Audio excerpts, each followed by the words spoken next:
મને એક મન થઈ ગયું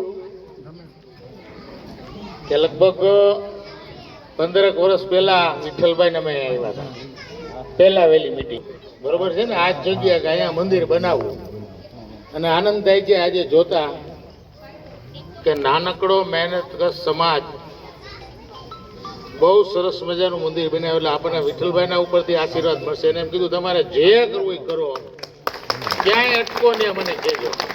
આ જગ્યાની વાત હતી, ઘણા બધા પ્રશ્નોની વાત હતી, પણ વિઠ્ઠલભાઈ તેથી અહીંથી પડકારો મારીને એમ કીધું હતું કે ચિંતા કરો માં, તમારા સમાજ માટે ઊભો છો, અને તમારા સમાજનું સરસ મજાનું મંદિર, અને એમાં વિશ્વકર્મા દાદાની આજે જયંતિ છે.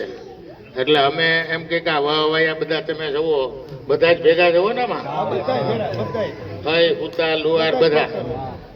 કારણ કે અમે જયેશભાઈ પોતે એન્જિનિયર છે અને આર્કિટેક્ટનો જમાનો છે, પણ આર્કિટેક્ચરના કોઈ ગુરુ, કોઈ બાપ ગણવા હોય તો વિશ્વકર્મા દાદા છે.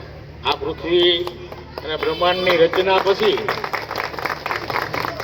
ભગવાન વિષ્ણુએ એને એમ કીધું કે તમે પૃથ્વી ઉપર બધું સર્જન કરો. એમાં આપણે જે પાતાળની જોઈ છે ને, દ્વારિકા ને એવું બધું, આપણે હજી કલ્પના ન આવે. આજનું એન્જિનિયરિંગ કે આર્કિટેક્ચર ને પહોંચે નહીં, એ વિશ્વકર્મા દાદાઓની દેન છે.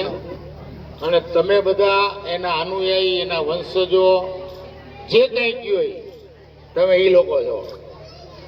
એટલે તમને બધાને ભાઈઓ બહેનો અને વડીલોને વિશ્વકર્મા જયંતિની મુબારકબાદ અને બધાને અભિનંદન આપું છું. અને આ મંદિર તમને કાયમ હર હંમેશા સારા કર્મોની પ્રેરણા આપતું રહીએ. વિઠ્ઠલભાઈની જેમ તમે પણ આમાંથી કોઈ મોટા આગેવાનો થઈ અને તમારા સમાજ માટે કામ કરો અને સમાજનું ઉત્થાન કરો, એવી શુભકામનાઓ સાથે મારી વાત પૂરી કરું.